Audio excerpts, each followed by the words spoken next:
The lights are off and away they go. Extremely loose. He's managed to hold on. I think He missed the complete that. He's crazy Side by stuff. side, Freitas is on the grass on the infield before. He slides through. He tags Richard Neagle.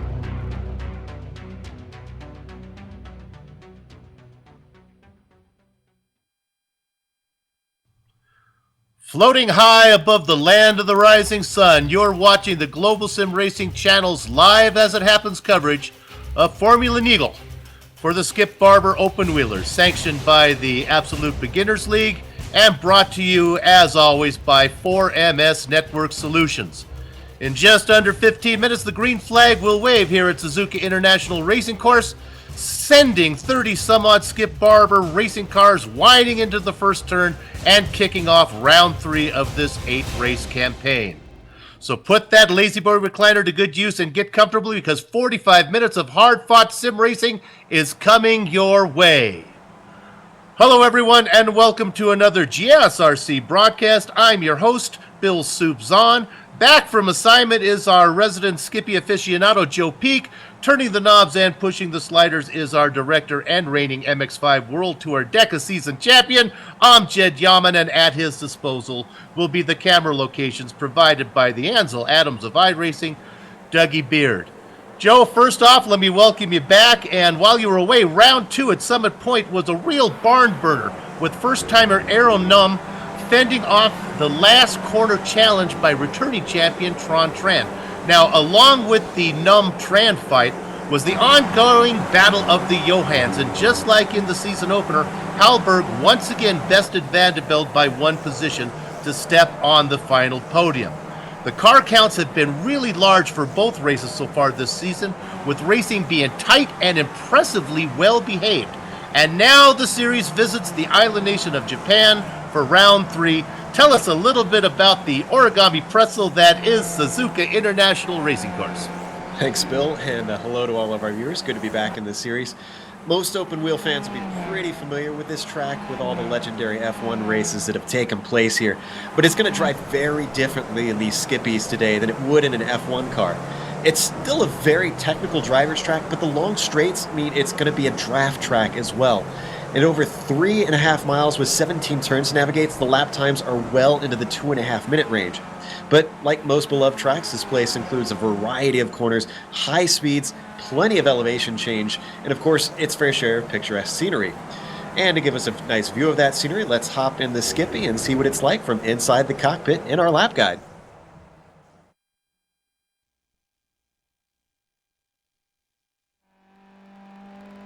Alright, we've got Amjad Yaman in the GSRC Skippy, so let's do a lap around Suzuka. Coming down to turn 1, it's going to be tricky with the lift throttle oversteer, because 1 is more or less the entry to 2. Get the car slowed and stable to brake for this long banked right-hander. Even though it's at the end of a lengthy straight, this combo is going to make passing sketchy. As you exit, gently bring it back across the track to set up for the S's. Now, Amjad takes these series of back and forths without braking the whole way. Once again, using the characteristics of the car when off throttle, he's getting it to rotate around each bend.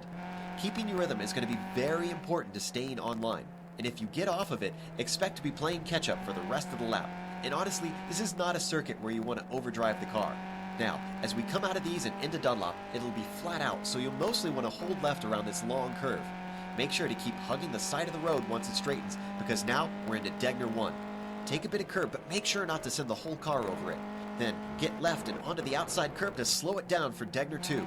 There's a lot of camber to help carry your speed, and you can just about straddle that rumble strip on the exit. From there, you'll stay left and then cut across at the kink to give yourself the widest entry into the hairpin. Keeping traction while also managing to rotate the rear of the car will help set you up perfectly, because it's a long time on the throttle after here. Even though it's curved, 12 is more like a straight in the Skippy. Drafting could come into play, but you won't want to defend to the right because the upcoming spoon curve actually turns left. This is another one that will challenge even the most experienced driver. The first apex is fairly quick, and then you've got to straighten the car along the curved curb on the outside. Brake and really get it to turn in for the slower second apex. Again, guys who can keep the car planted and steady will be in a much better position now that we're being dumped on the extensive backstretch. The exit is so much more important than the entry into spoon. Like most long courses in this lower powered Skippy, you're going to see draft battles start to erupt along this high speed uphill climb. But you won't want to be side by side at the end of it, because now we're approaching the fearsome 130R. You want to lift and just let it creep onto the curb, but not the AstroTurf. Put a wheel on that and she'll be sent spinning.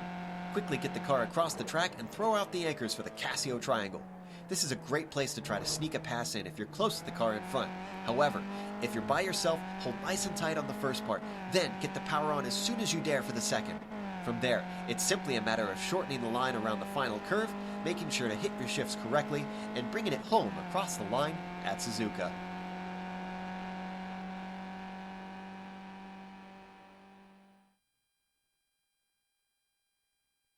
The multi-talented Amjad Yaman behind the wheel of the Skippy. Now, my signature campaign to have the overpass demo to have an intersection put in on this figure 8 has failed miserably, so I guess they're going to stick with the overpass for a few more years. Let's go ahead now and bring up the point standings here. We're going to talk about two standings, the Drivers' Championship and then the Team Championship. Starting first with the Driver Championship. Now, Tron Tran has a 1-2 punch in the first two events, and the speed from Zwiad is ahead of in the scorecards. Now, second and third so far this season has been posted by Johan Hallberg, and that has him 5 points back in second, with Johan Vanderbilt 9 points back of the lead. Now, the newcomer, Errol Num, missed the Laguna Seca opener, but his win at some point is enough to land him in fourth ahead of Joachim Lundgren. Now, the Team Championship. In that championship, Tran and Bastian Wiesmann for 2B1 Racing has them way out in front with 54 points. Team Bushfink Racing is way back in second, with Hallberg being the only driver on that team to actually contribute any points. Likewise, Vanderbilt is the only driver to chip in points for Team Talent, who sits in third. Bushfink Blue and Bushfink Yellow are tied in fourth, just a point behind Team Talent. Now, Joe, that's the point standings. Let's talk about some of the rules that are specific for this race and this series. Absolutely. Obviously, as you can tell, they are driving in the Skip Barber Formula 2000 open wheeler, as always. And this race is going to be a shorter one. It's a sprint race at 45 minutes. They do enduros at about 70, but that's not going to be what they're running today. Fuel is limited to about 65%. That means one stop. However, if you're familiar with this series and you remember last season, it was a little bit more limited on what they could do. So with 65%, it's a lot more open. You're going to see a wide variety of fuel strategies as the race goes on.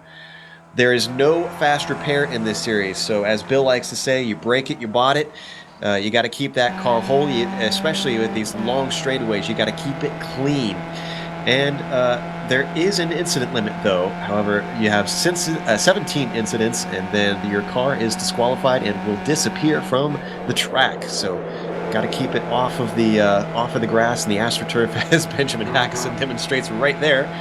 And, of course, we got the weather today that is going to have a big play in this, I think. A track of 112 degrees on the surface. 73 degrees air temperature, but that really doesn't affect these cars as much as what it's like on the asphalt. So it's going to be slippery out there. Slight wind at 5 miles an hour, so that's not going to really affect them too much. But guys will be really trying to struggle to keep these cars pointed in the right direction. And I love Suzuka. I think it's going to put on a good show for us today. There's a lot of passing zones here. There's some parts that can be pretty scary as well. Why don't you talk a little bit about those? Absolutely. Some of the passing spots that you're probably going to be looking at today is obviously turn 1 and 2 is a good one because the draft is going to allow you to get alongside. But you got to be careful with that because turn 1 is actually just a bit of a kink, and 2 is the more hairpinish one that allows you to try and outbrake someone. So you got to be fully by someone if you want to try and make that pass. The hairpin at 11 is a really good one here. You can see Damian Noble heading into that corner. That's going to be a great place to try and execute. And then, of course, 15 into the Casio chicane coming off of 130R. That's probably your best bet because it's the most straightforward passing spot on the track. Expect most of the guys to try and make it happen right there. Biggest danger zone really to watch out for is 130R. As I was doing some practice out here, the one thing that I noticed is if you go off onto that AstroTurf and kind of ride the curb, this car rides a little low. So it's going to unsettle the car and it's going to just get all out of sorts. And there really isn't much room on either side if you start to spin. That's interesting because I spent a lot of time in the MX-5 here, and that AstroTurf's not nearly as affects the car as much as I think it's going to do these Skippies. Let's go ahead now with about a minute before we go to the qualifying to be done. It's time for one of our favorite segments here. It's called the Peaks Podiums Picks. Now, Joe, Sean couldn't match your first race success. Let's see if you can regain your race form. Now, you don't have to get the order right, but let's have you call the 3 drivers that you think will fill the podiums. Well, based on how Eero performed last time, I think that he could be on for another win, especially sitting on the pole currently.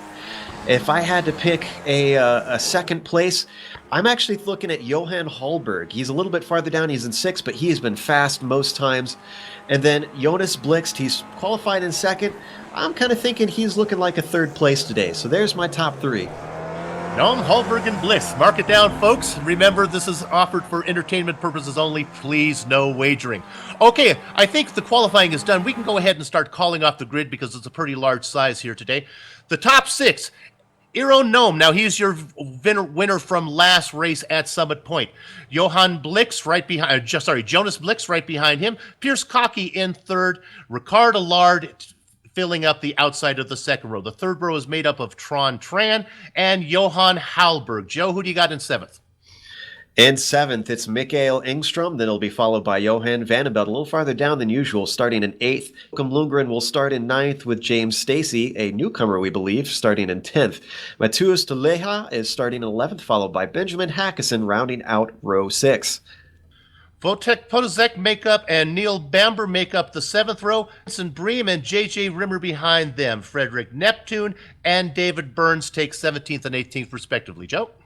Lauren Murray is going to start this race in 19th, followed by Jeffrey Belk in 20th, Eric Lukel in 21st, and Liam Quinn in 22nd. Then it's Martin Galecki starting in 23rd, and Julian Ward in 24th. Then we have all of our drivers who could not get a time in. Damian Noble 25th, Gianni Raspaldo in 26th.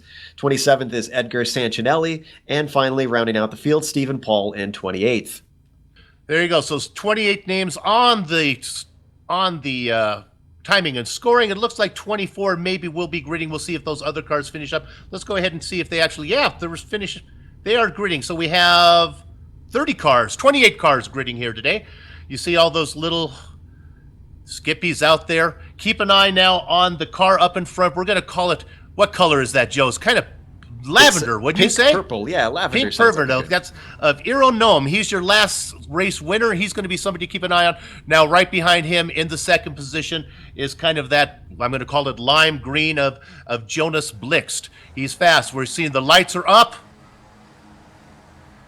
Start paddling hard, Moondoggy, because this swell is cresting. And Eero Noam's going to leave the wave of 28 MX-5s into the first corner. He's going to jump to the inside and grab that position.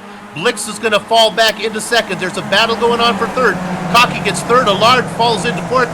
Tran, and a 3-way battle back there in the back between Hallberg, Engstrom. Oh my goodness, Lundgren's in that mix. And Vandenbelt. Joe?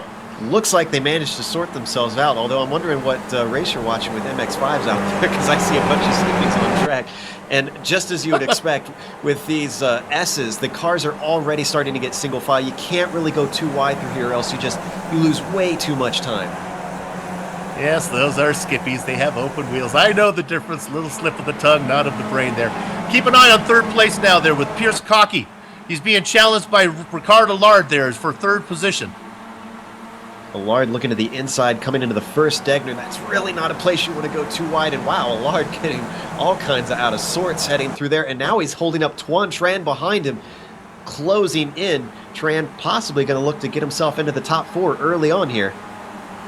Looking through the back of the field, everybody is nicely single-filed. I talked about it early in the... Oh, as they come in now into the hairpin, they're all backing up, but doing a nice job. Everyone getting around the hairpin. That's probably your first danger zone for this large group of cars.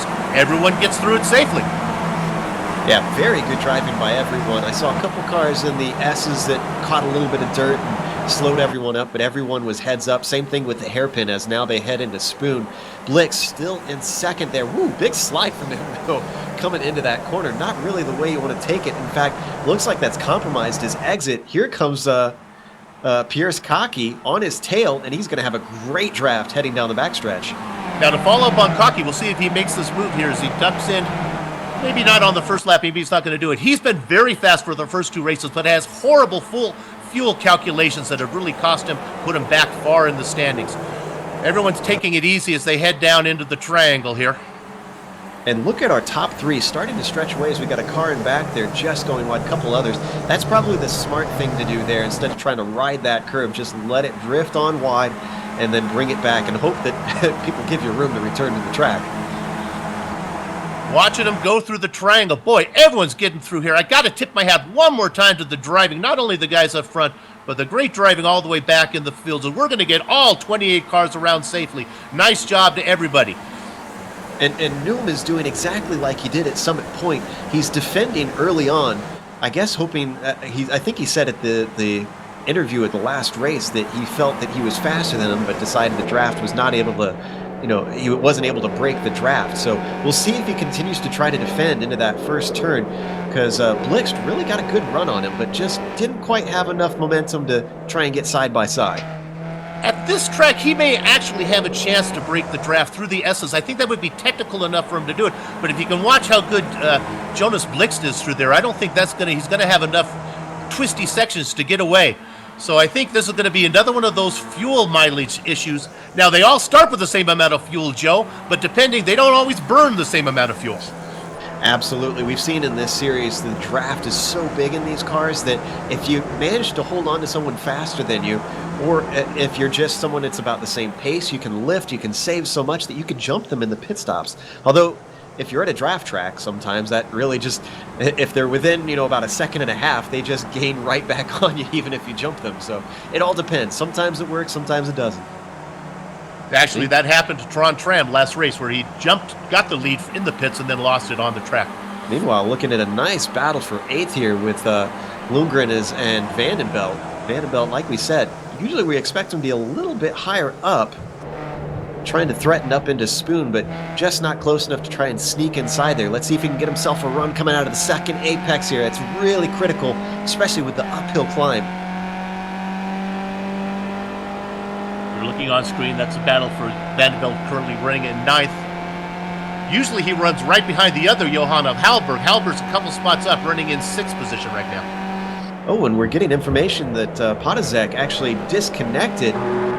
Meanwhile, behind Vandenbelt, we couldn't see it, but James Stacy was all over him, had to go way wide through 130R. Return to the track with no incident, though. Votek did disconnect. He's now coming back onto the track right now, just exiting the pits. Look at him down in 28th, and he is a fast driver, so that is just going to be heart-wrenching for him to know he's got this whole race to try and regain all that time loss. A peek at the lead here. Let's go up to the front as Gnome's being challenged. Just taking a little peek was Blixt. Gnome, again, like Joe said, took that defensive position. Nowhere for Blixt really to go. And meanwhile, Cocky and Allard going at it between the two of them. Went side by side, but it looks like Cocky was able to come out on top. Man, I wish there was a peek at the lead. I'd love to be at the top of this race. So if we'll run down the top 10 for you now. It's Aero Gnome out in front. It looks like it's settling down a little bit. Jonas Blixt in 2nd position. Cocky running in 3rd. Let's hope he has better luck with his fuel mileage calculations this time. Ricard Allard in 4th. 5th and 6th. A nice battle going on back there with Tron Tram and Johan Halberg making a challenge on him. Mikael Ingstrom taking a peek at those guys. And then 8th and 9th and 10th is Joachim Lundgren, Johan Vandenbelt, and rounding out the top 10, James Stacy. Joe? Yeah, I was kind of watching that battle for 5th there, and Tran just can't seem to get away from Hallberg. These guys have fought plenty of times in this series, both of them being front runners, although Hallberg's a little bit newer than Tran, if I remember correctly. And this top group, we're 3 laps in, and they are not really spreading out. We got the top 4 kind of stretching away from 5th place, but other than that, everyone is very nose to tail. Just under a second and a half from the 4th place, Ricard Allard back to Tron Tran. Tran's going to really want to get it going there. And I think the guy who's really impatient is Halberg. I think Halberg thinks he has the pace maybe to get up to those top 4. Man, watch Blixt. We couldn't quite see him on screen, but once again, coming into Spoon, I'm not sure if it's intentional or what, but he again just slid that car all kinds of sideways through the first apex of Spoon.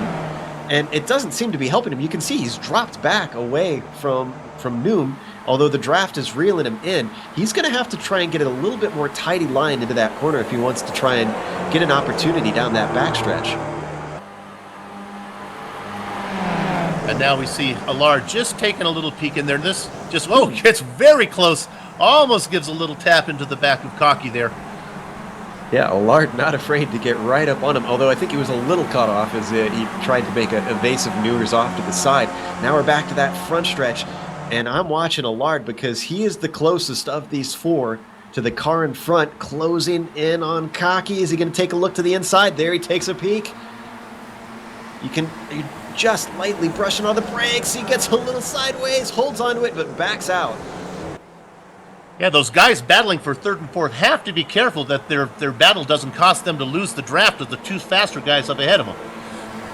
Yeah, we like to call that the popcorn position, and I think, was it Marcel Seidel that coined that from this series? Yeah, it's a great term. And these guys are just a great example of that. I agree. I think if I was Cocky and Allard, I would kind of have a bit of a truce here and try and hold on to the back of these top two, see how it plays out in the first maybe like 5 or 6 laps, and then if it's obvious that these guys are not really going to fight it out too hard, then maybe make a go at one of them.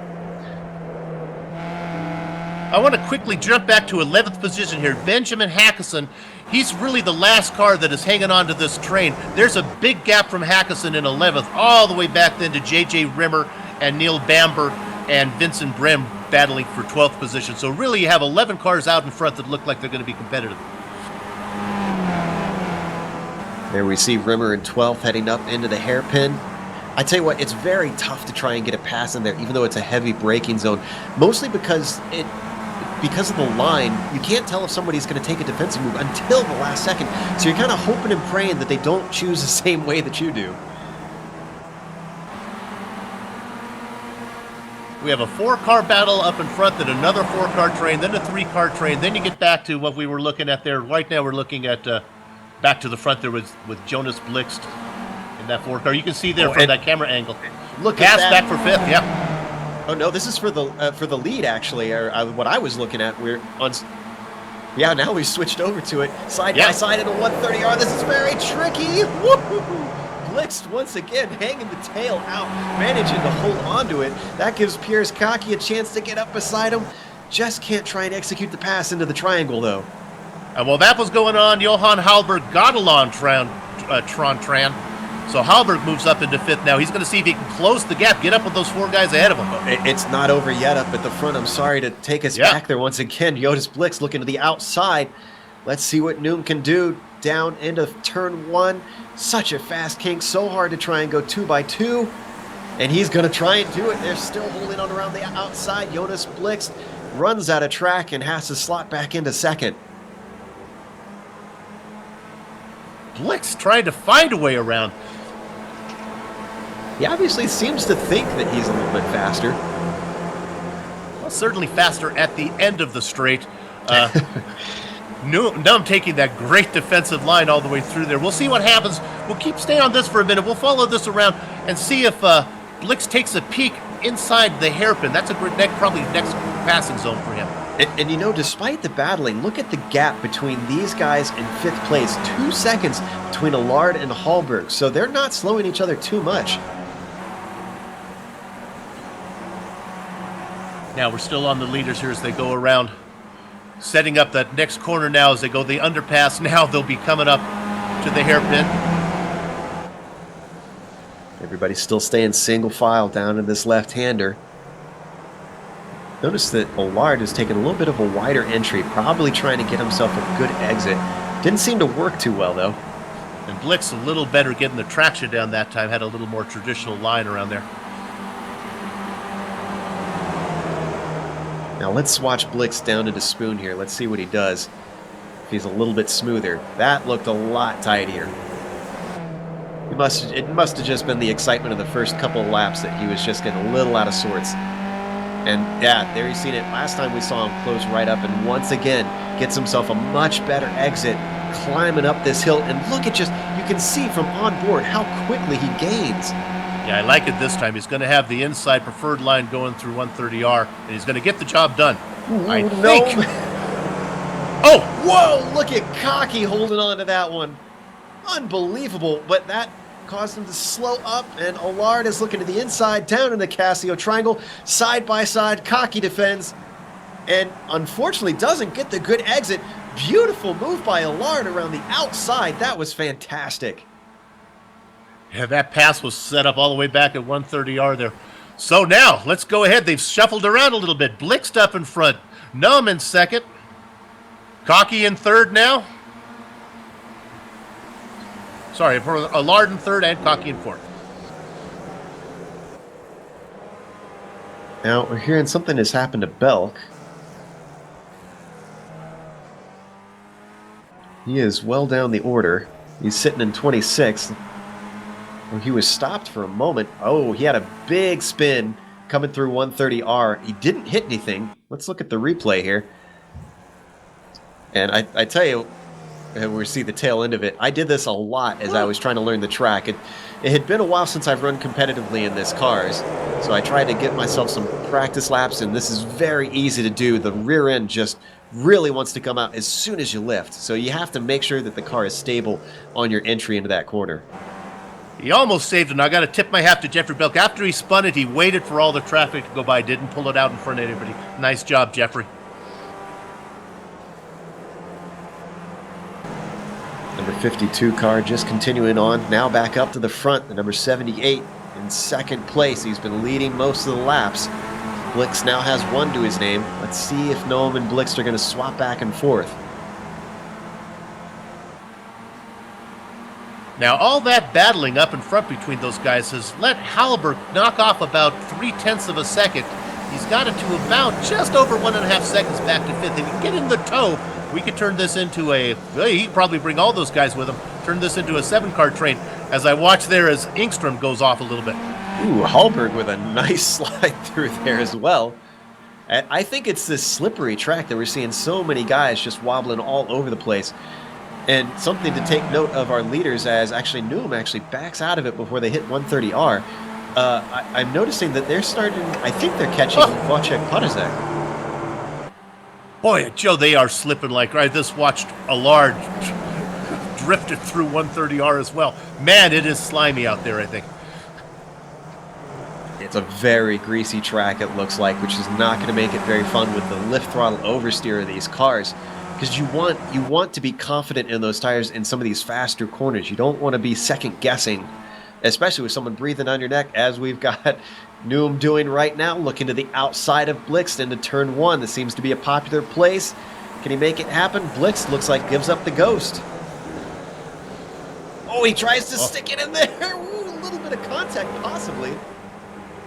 Yeah, Newham got loose on that outside line and lost momentum, and Blix tried to tuck back in there. It's funny, Blix took the same defensive line that Newham showed him. Not wanting to give it up if you don't have to, apparently, is the ethos for these guys in the early races. Almost 30 minutes left, so we're a third of the way through this race. I can math, I promise. So I'm surprised we haven't seen anybody make any pit stops yet. I guess everybody wants to kind of wait to see how it plays out before they try and play that early card, especially maybe potentially getting caught up in traffic. What this series does is uses a 65% fuel capacity for both their endurance races and their the 70-minute endurance races and the 45-minute regular races that we have here today. So what it does is it makes a real tight window on those 70-minute races and a really big window here today. You can see these guys run maybe 40 minutes as much. Yeah, it seems like maybe the draft lock is kind of influencing these guys to want to stay in it and see if they can run faster. I'm pretty sure it's a mix of that and the fact that if you pit and you get back farther in the field, you're going to be fighting any of the guys that are slower than you, and that is not the way to get some fast laps and try to jump the competition around here. Meanwhile, still looking at Hallberg in fifth. He's got a nice battle on his hands with Tuan Tran really hassling him. Yeah, and Hallberg, once the top four in front of him have settled down a little bit, Hallberg has fallen back now to over 2 seconds, so he's having a hard time. As we have a pass for the lead, going into 130R, it looks like that Blix is going to get that done. Gnome gets him a little love tap, and Gnome's going to lose position now, and that's going to let Allard go into second spot. Allard trying to climb up through the field, but wow, look at the braking on Noom. Just takes it back with almost no fight from Allard down into the Casio Triangle, and he elects to head into the pits.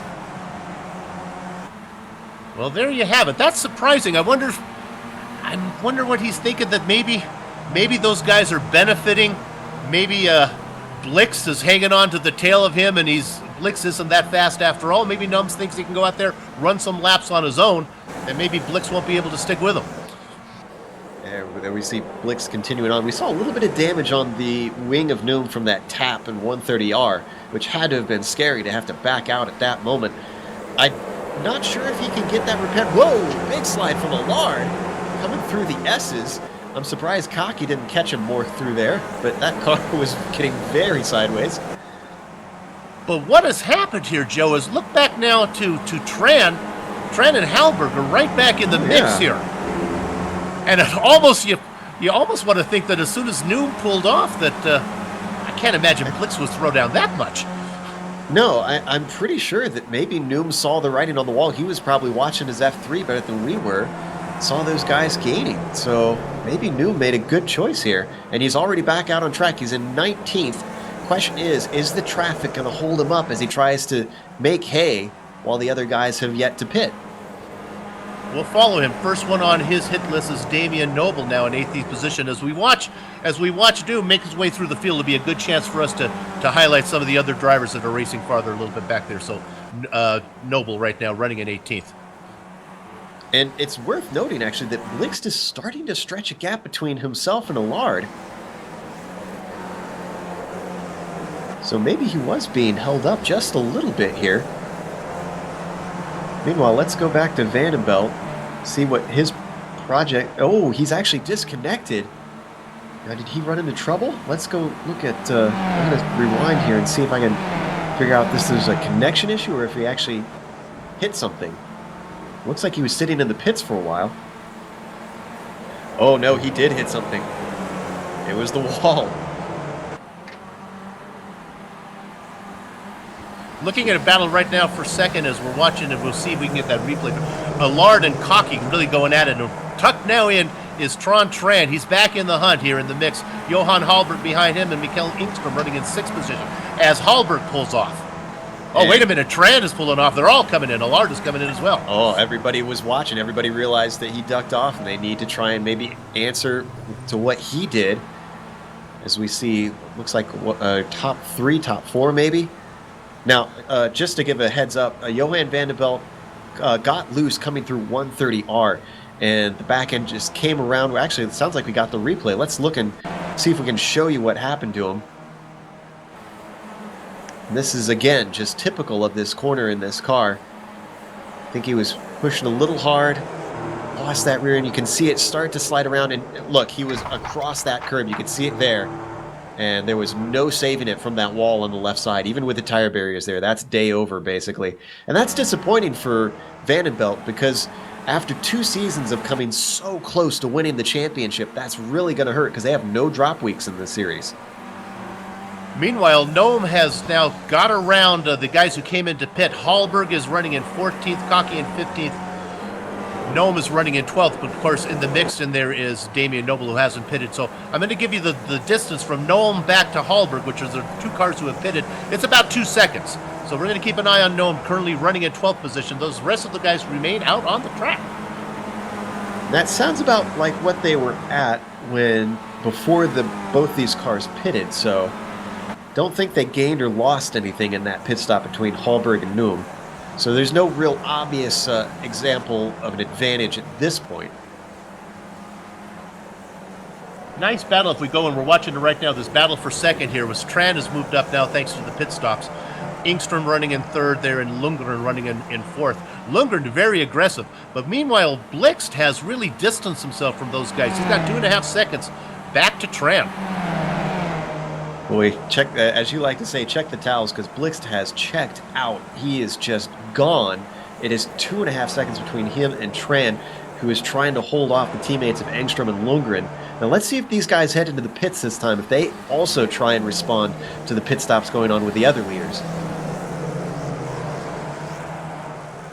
Yeah, Blix is really putting them up and playing them down. See if I can get a time back to, all the way back to Noom, if I can find it. Where is Noom currently running? Noom is in 12th.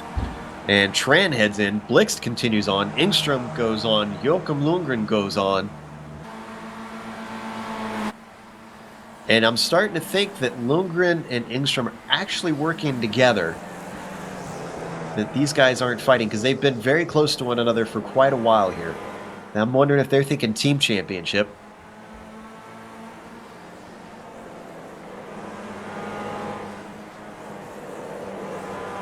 I know we've had in other series such as the AMG SC, some drivers have come to us and said, we're not really focused on the wins, we just want the team championship. We're looking to help each other out and not fight.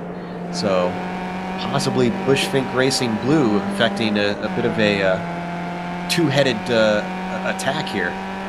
Now let's go back to 10th position right now with Noom. He got out just ahead of Tran. He just beat him out of the pit. So we're going to call Tran really your second place driver of all the cars who have pitted. Tran again with another great pit stop like he showed last race, and close enough now to stay with Noom. Of course, we saw Noom and Tran in a battle. Came right down to the wire last race. And Tran actually gained a lot of ground. Remember, he was in that second group. He wasn't in the first group here. Now, we know that Noom knows how to do pit stops with the way that he was in the second round. Yeah, this is deja vu all over again for you guys who watched the season 2 second race at Summit Point. Noom and Tran went at it. But the real question is, it was 32 seconds back to Noom from Blixt. He's out there running. He's got no traffic in front of him. That's one thing Noom has had to do, is get through all those lap traffic. They're not really lap cars. They're the cars who haven't come in on for make their pit stop yet. They're really for position. But Blix is out there just flying. And speaking of flying, time is doing that as well. We are already past halfway into this race. So time is starting to run out. If guys want to try and make something happen, they need to make sure they are in position to try and attack towards the end. And I think Tuan Tran has done that beautifully, get himself right up with Noom.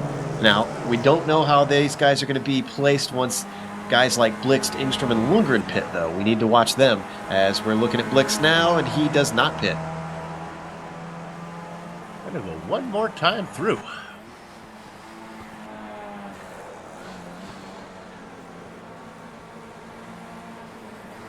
Boy, this has been a fascinating race. As we see Lundgren looking to the inside this time, are they going to swap positions? Yes, they are. Yeah, that looked like a coordinated effort to me. It really did. It really looked like he just surrendered, that I think they're happy to do what they're doing.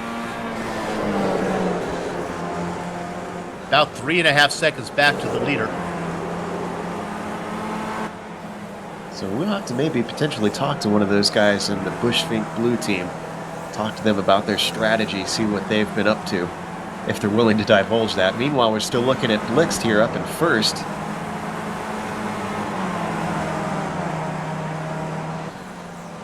Everyone's kind of getting their own space out on the track here, Bill. There's not a lot of excitement that I'm seeing. Well, let's run back to 9th position here. We're going to run down from 9th. Now, there's Noom. Right behind him, you have Tran. Now, the distance is about 0.7 of a second. Still in the hunt, hanging in there is Johan Hallberg. We're going to call that third of the guys who've pitted. Now, back behind here, Pierce Cockey. He was in that battle up in front as well. He's running fourth of the guys who have pitted. Then they got back to 13th. Damian Noble, who's doing a long run, still has to stop to make. Then a nice little battle back here for 14th between Vincent Bream and James Stacy. Now, I'm going to think that Stacy has probably made his pit stop. I'm not so sure about Bream. I'm seeing both of them have made stops, and my timing is going to, take that as you will, because it lies to us from time to time. So this is a battle for position as far as I can tell. Bream holding off Stacy. Bream in the green and black car. Stacy in the red and white machine. Almost looks very reminiscent of the old Penske or the McLaren cars of the old days. It does. It looks like the Marlboro car there. Now, behind them is another nice battle here between Allard and a newcomer, J.J. Rimmer, that we saw a little bit of in the last race at Summer Point. That's a battle for 16th position. I think both of those cars have made their pit stops as well. Looking at Allard sitting in 16th, and Blixt continues on. Blixt is doing the long run like Tran did last time. And the guys behind him are also going to stay out there as Lundgren and Engstrom stay out. Now, apparently Allard did a very slow lap last time. I'm going to rewind and see if I can figure out something happened to him. Apparently he had a very long stop. He was in a battle with, looks like J.J. Rimmer.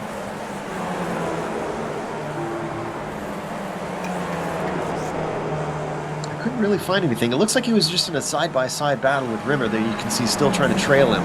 Starting to leave him in the dust, though. I'm thinking maybe he might have taken tires. I would be surprised if anyone takes tires here on it's so costly. Hey, let's give a quick shout-out to our fourth place ranger driver, Benjamin Hackison. Yeah, he still has a pit stop to make, but it's nice to see him running up there inside the top 5.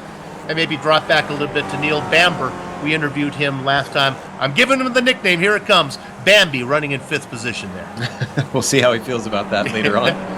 David Burns in 6th, and of course all these guys need to pit stop, and Martin Galenicki running in 7th place. And that gets you back to Errol Noom, who's made his way up to 8th. Now, Joe, the interval is down to 31 seconds, so he knocked out about a second. Noom knocked out about a second on Blixt. And Blixt is in totally clear air. He has no one behind him even, about 4 seconds back to Joachim Lundgren. So this is all just raw pace of Blixt. And I know that Noom is actually, he was dealing with some traffic. I think it was Lauren Murray that they just went past. He and Tran had to overtake him. That was 4 position, although off strategy. Noom has got to be saying the guys ahead of him, come on guys, get pit stop time. Well, we saw a couple weeks ago at Summit Point that guys can go pretty far on these 65% tanks. Still got 16 minutes left on the clock. And what did he get down to? Wasn't it like about 4 minutes to go or something? Yeah, it was to the point where Sean and I were actually thinking, can he go the distance? What it does do, though, I guess it's easier to calculate how to go, 4 minutes of fuel than 30 minutes of fuel. Absolutely. If you know how much, if it's like 0.21 of a gallon per lap and whatnot, you know exactly how much you need for 2 laps. So if you got 2 laps to go, that's a lot easier to calculate and get accurate. Still looking at the 2nd and 3rd place guys who we think are using team tactics. Are they going to? I think they're not going to swap this time. They're too far apart.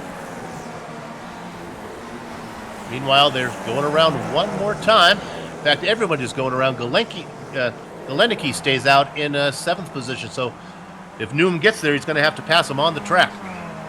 It's a bit of a Murray Walker moment, I guess. Unless they're out of the race, everyone's going to go around one more time, Bill. Yeah, I guess so. There's about another 0.8 of a second that Noom knocked off of the lead on Blixt that time. So not only is Noom gaining on Blixt, but he's also pulling away from Tran now. That interval's up to almost 2 seconds back to Tran, who is our 2nd place driver of the cars who pitted. And that is exactly what Noom wants here, is you want to demoralize the opposition, show them that, hey, I've just got better pace than you, so you're going to have to hope for a mistake for me. And from what we've seen from Noom, I don't think that's going to be coming anytime soon here. What's really going to be interesting is this battle for 2nd that we've been watching. I use battle loosely. It's more of a joint race between Lundgren and Engstrom here. What these guys can do for pit stops. I'm always a believer that when you swap positions in that slingshot, Joe, as you gain 2 or 3 car lanes, if the guy you're passing lets you do it easier, you can save a lot of time swapping positions. Well, it's only if you're able to get clearly past. If the second guy, or if the guy that you're passing doesn't have to take an awkward line or take the corner slower, then yeah, it's going to be faster. But you need a long enough straight for that. And I think this track pretty much has that. I think these guys have been doing it cleanly. And at least they're both sharing the fuel-saving business here. So their pit stops, even though they start with it, we've talked about it before, they start with the same fuel, doesn't mean you need the same fuel when you come in to get a drink. There we see him taking a little bit of peek coming up to 130R, but not trying to get past him. Lundgren up in the front of the 2 of them, Engstrom in the back right now. Okay, our leader through the Casio chicane. I think it's time to come in this time, and nope, it is not. We'll go one more. Yeah, it looks like Jonas is trying to run this as long as he can. I'm with you, though. I think he's losing ground to Noom, down to about 30 and a half seconds between them. So when they come out, I'm thinking that Noom's going to be our clear leader by some margin. Yeah, I think the real question, and we'll follow along, we'll put the cameras on him, is where he is going to file out in relationships to the guys behind him, like Tran and the guys in Halberg. Hey, let's jump back. I see a bit of a battle here. We got Vincent Brame and Ricard Allard very close together on track. This is for 15th and 16th. And they've got a car off in front of them. Who is that? Damien Noble? Yeah. And he is... Well, actually, no, that was for position, I think. Oh, but he has not pitted yet, so that was off strategy.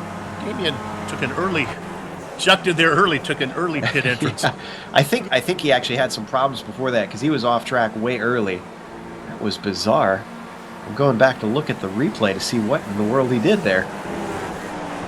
Oh, you know what? He was trying to use the alternate pit entry. I'm not sure if that's for bikes or what, but he was trying to use the pit entry that's for some other series that you're not supposed to use. Well, it worked. He got there. Yeah. You know, they're all going the same place, I guess.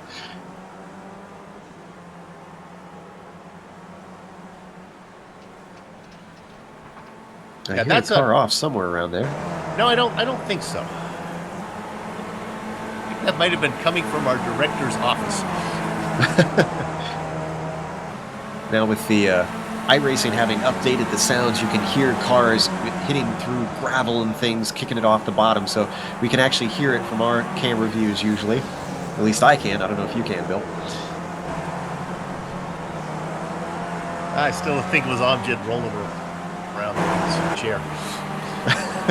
Is this chair in gravel or something? Okay, Blixt still out in front here as we're looking now, as we're watching Tran on screen. Now we're back to Blixt. There we go. Going through the Casio triangle now. We're going to give him one more chance with 11 minutes to go.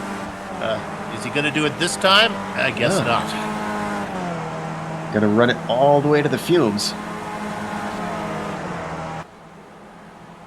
You know, this big pit window opens up interesting pit strategies for future races. I'll be interested to see if somebody ever comes in, a hot shoot comes in, like on the first 4 or 5 laps. Makes it a lot more interesting, but on screen I'm seeing that Tuan Tran has Johan Hallberg very close behind him, and they've got Piers Kaki in tow. So these guys all very tight out on track.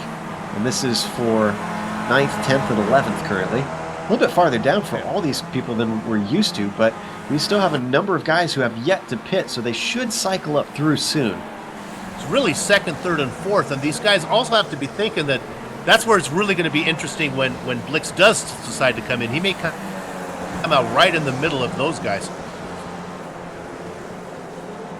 Cars that have yet to stop: Jonas Blix leading, Joachim Lundgren in 2nd, Mikael Engstrom in 3rd, Benjamin Hackison in 4th, Neil Bamber in 5th, David Burns following them in 6th, and then the last car yet to pit is Martin Galenicki. My guess is they're all coming in at the same time. They're going to run that thing to the fumes. Certainly seems to be the case. I mean, it'd be kind of weird to not run it as far as you can this far into the race. And unless you were being held up, you might as well stay out.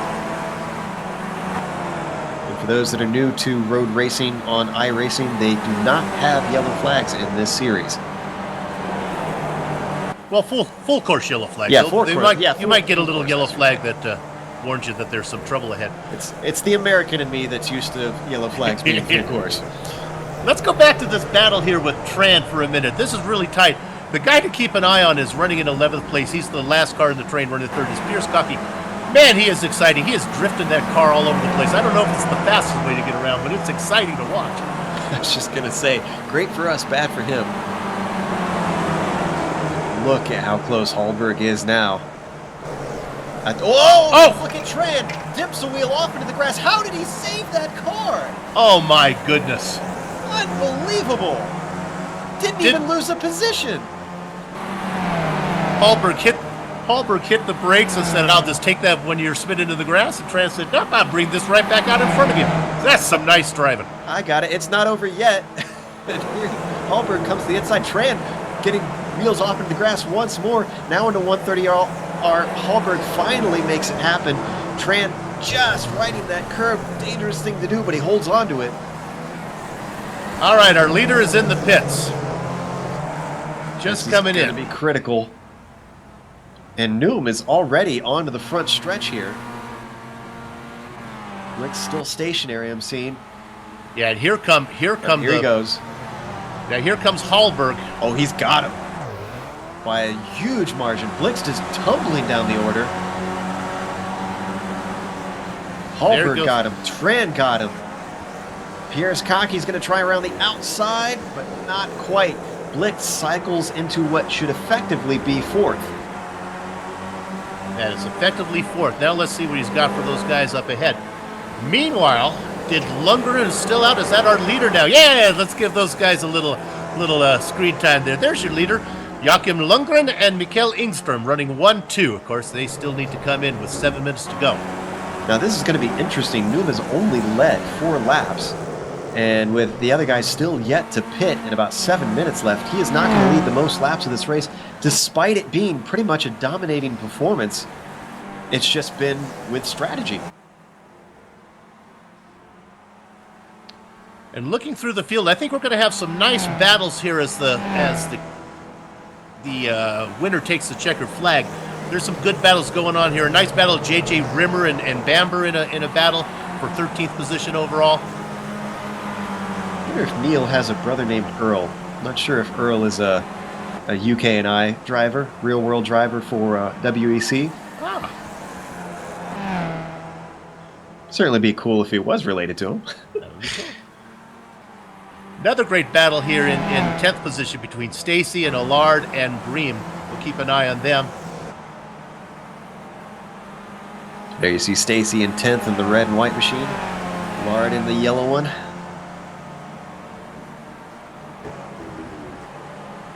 And now I'm watching the leaders, and they are both coming in. So we'll keep an eye on where Lundgren and Engström file out. I think they're going to file out somewhere behind that 4-car train that Tran is leading right now.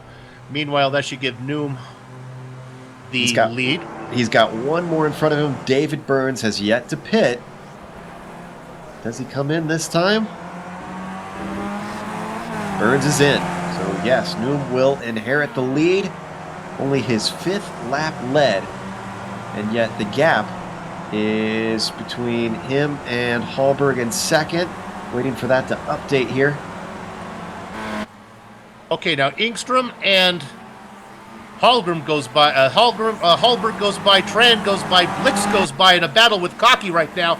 Cocky actually gets around Blix, and Blix is going to fall down one more spot. All those cars got out ahead of Engström and Lundgren. So now that pit stops are all done, our order is Noam in the lead, Hallberg 2nd, Tran 3rd, Cocky 4th, and Blix down to 5th after fighting for the lead earlier on.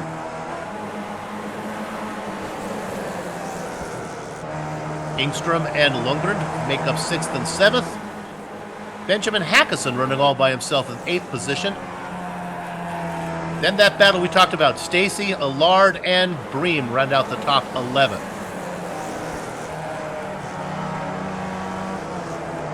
This battle for the final, well, actually I should say 4th, could be for the final podium spot because they're right up on Tran as well.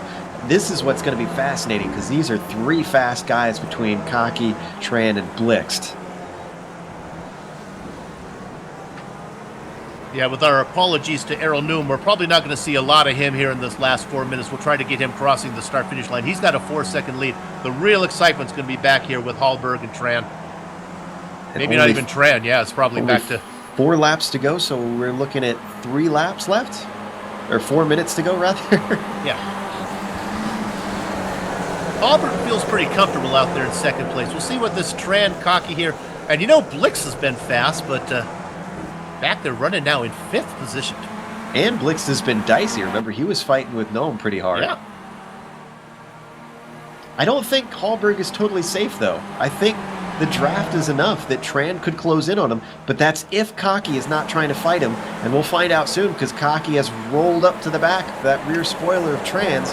He backs off by 130R. can't really try and make a pass. I mean, we've seen guys try to go too wide. It's not the smartest thing, but I wouldn't recommend it.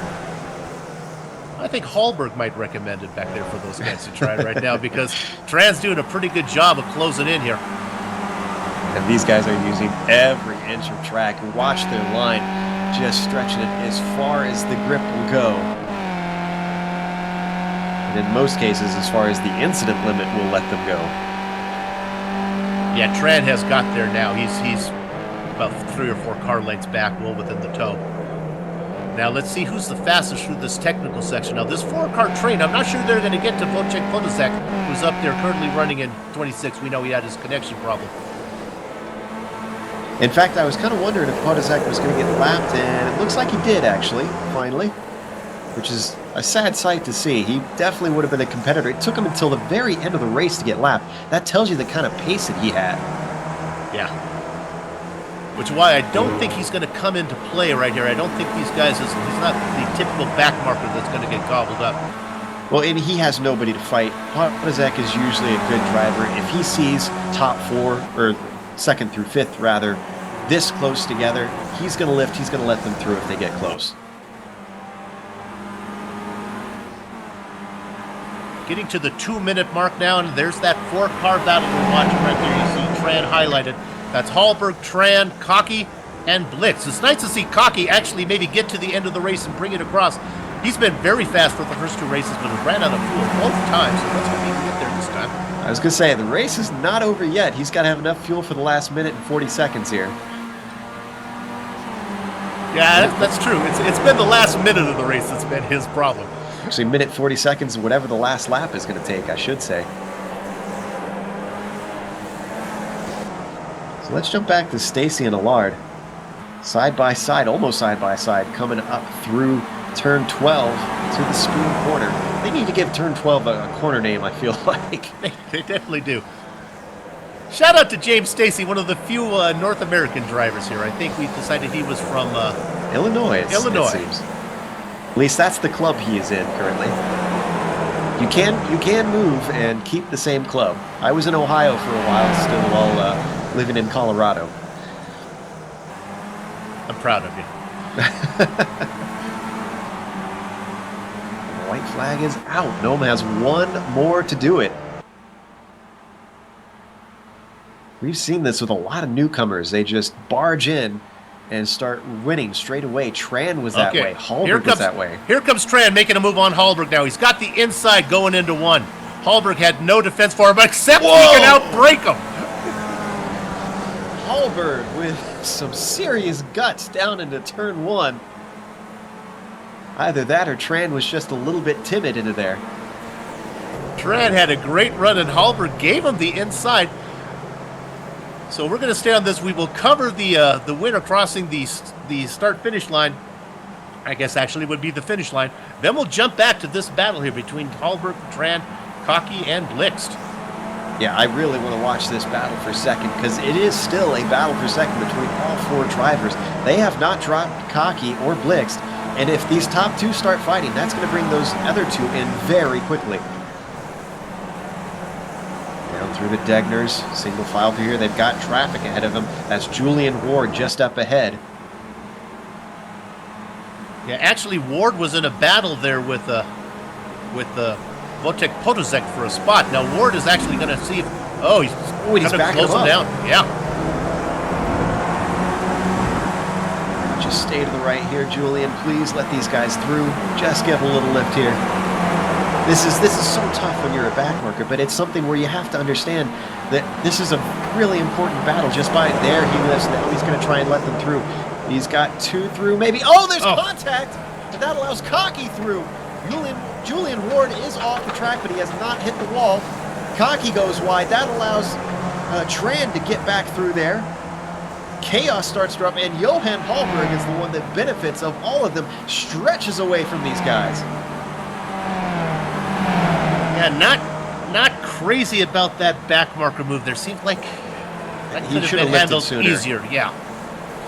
And around the outside, Cocky, there might have been contact there even between himself and Tran. Where is Iro Nam? Because we have to cover him at the finish here, even though this is a great battle. We got him going through Casio Triangle right now. the winner of race number 3 is Aero Nom. Let's go back to that battle for second. Side by side between Tran and Pierre's Cocky. It's going to be right at the line. I can't tell who's got a nose ahead. And I think it was Tran. Just barely squeaked onto the podium. Lundgren is going to get 5th position. Hackeson's going to get 6th. Here's the battle for 7th. Allard's going to get ahead of James Stacy as they cross the line. Vincent Bream in 8th. Battle for 9th here. Rimmer is going to go ahead and get... Bambi is going to finish in 10th position. My apologies there. Nice battle for 11th.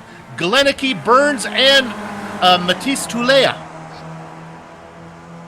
Unfortunately, not enough of a run for Tuleja to try and sneak that away from him.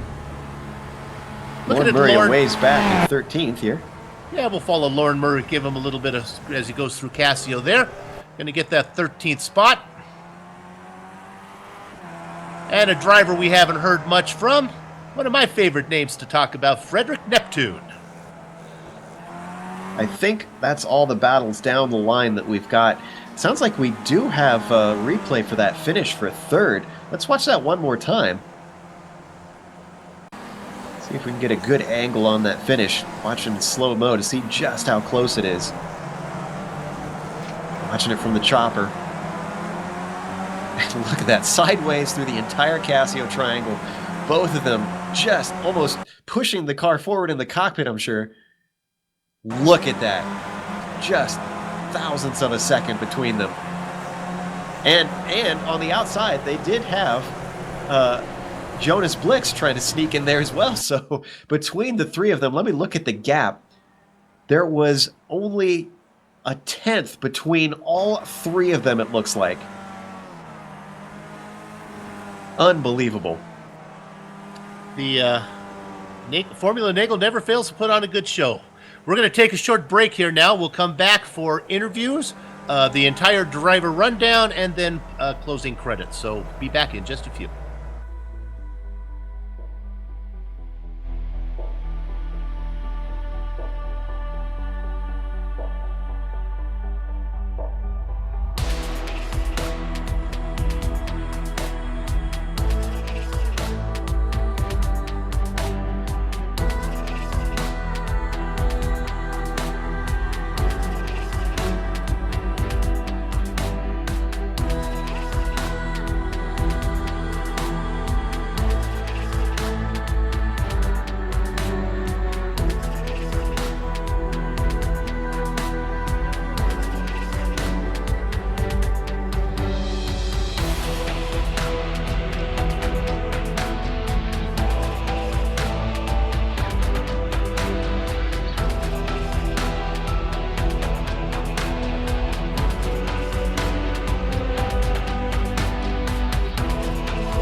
Welcome back to the Formula Neagle post-race show, brought to you, of course, as always, by the Global Sim Racing channel.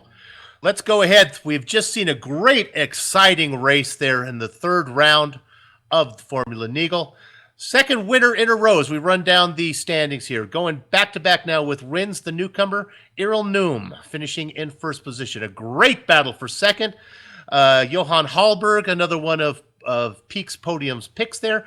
Tran in third, Pierce Cocky in fourth, Johan Blixt, the final Peaks podium pick in fifth, missed the podium in fifth position by just a tenth of a second. Very Killing me, Jonas. Yeah. Pikkel Ingstrom in sixth, Joachim Lundgren, those two paired up, going to finish in behind him in seventh. Eighth, ninth, and 10th goes to Benjamin Hackison, Ricard Allard, and James Stacy rounds out the top 10. Joe?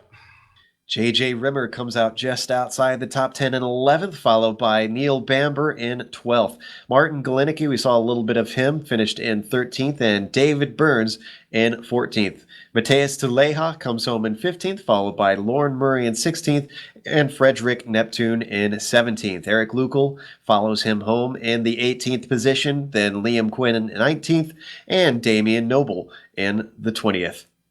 Hitting blackjack, Jeffrey Bell, catching 22. I practiced his name all week long. Didn't get a chance to call it much. Edgar Sanchinelli. 22nd position goes to, Sanchinelli. Say it twice because he finished double deuces there. Gianni Raspaldo in 23rd. Double dozen spot goes to Vincent Bream. Votek Podozek in the 25th spot. Had a bad connection problem. Nice to see him go ahead and finish out the race. Then we get to the guys a little farther back. Stephen Paul in 27th. Julian Ward and Johan Vandebelt in 27th and 28th. The fan belt having trouble today, wrapping up the back of the field, will finish out of the points.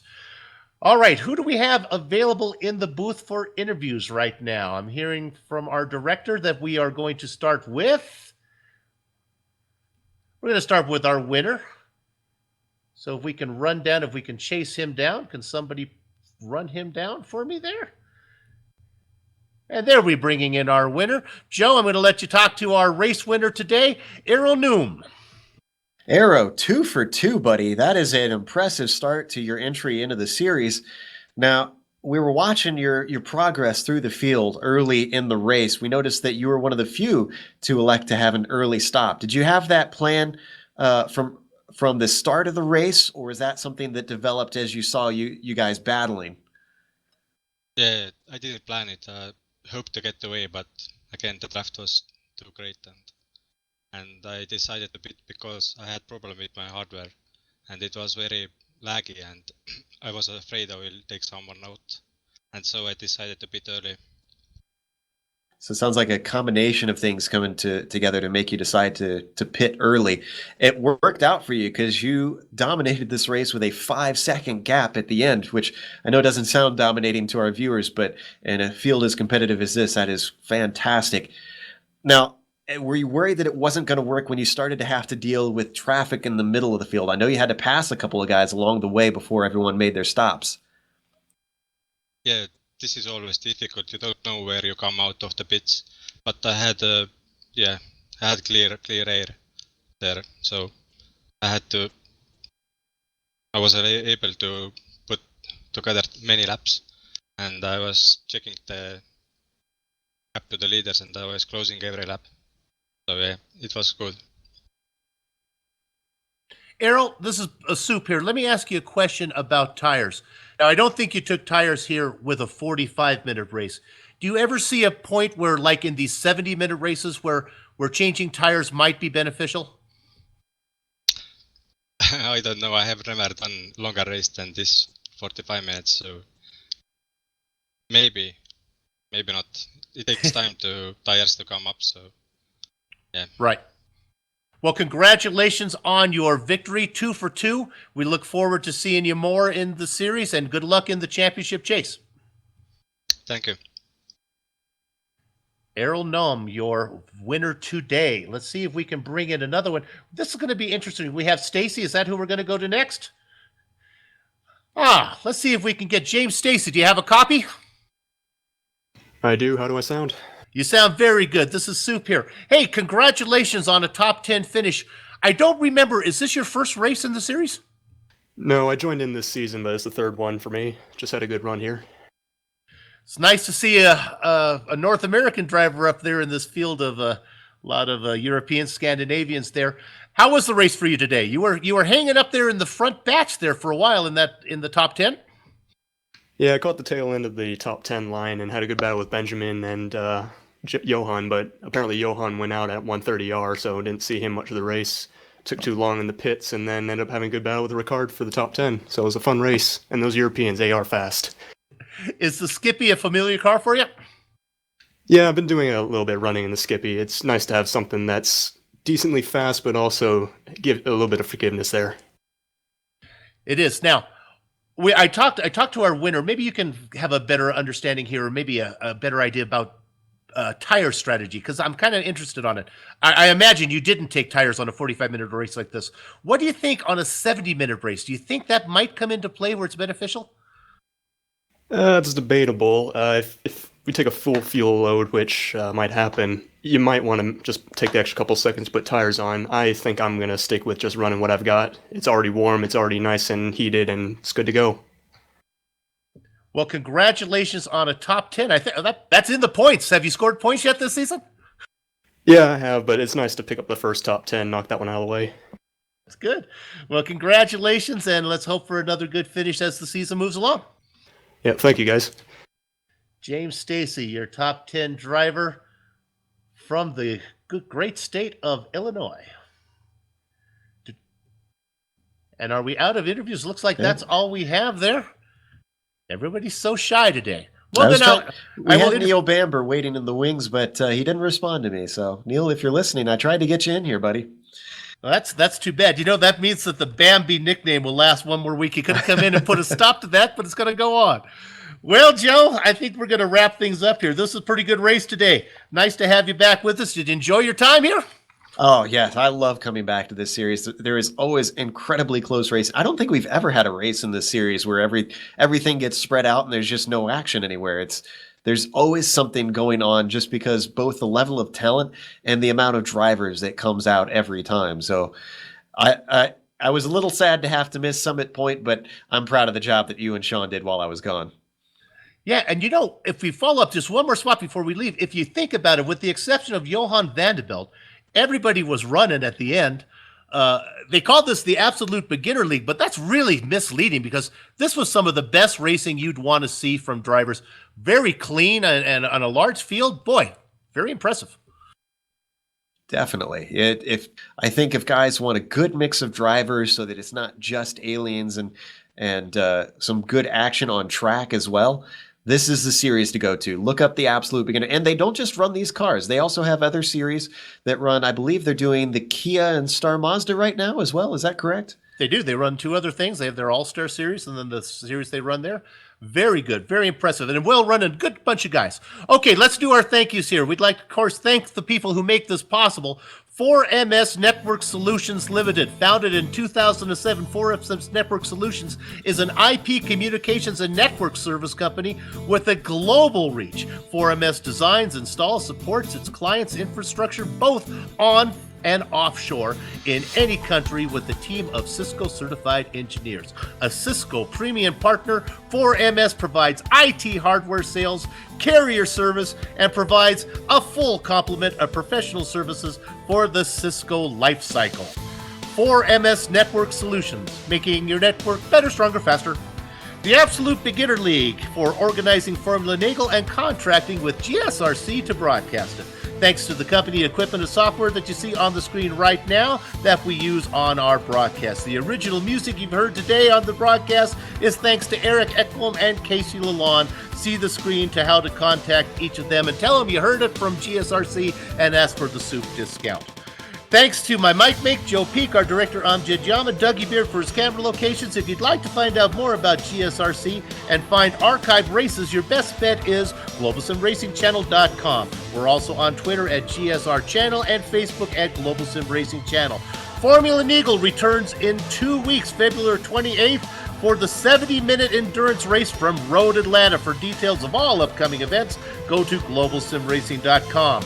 And now that the housekeeping is out of the way, I'd like to wish everybody a happy Valentine's Day. It's time for us to go have fun storming the castle. So until next time, race clean, race hard, and we will all see you on the track.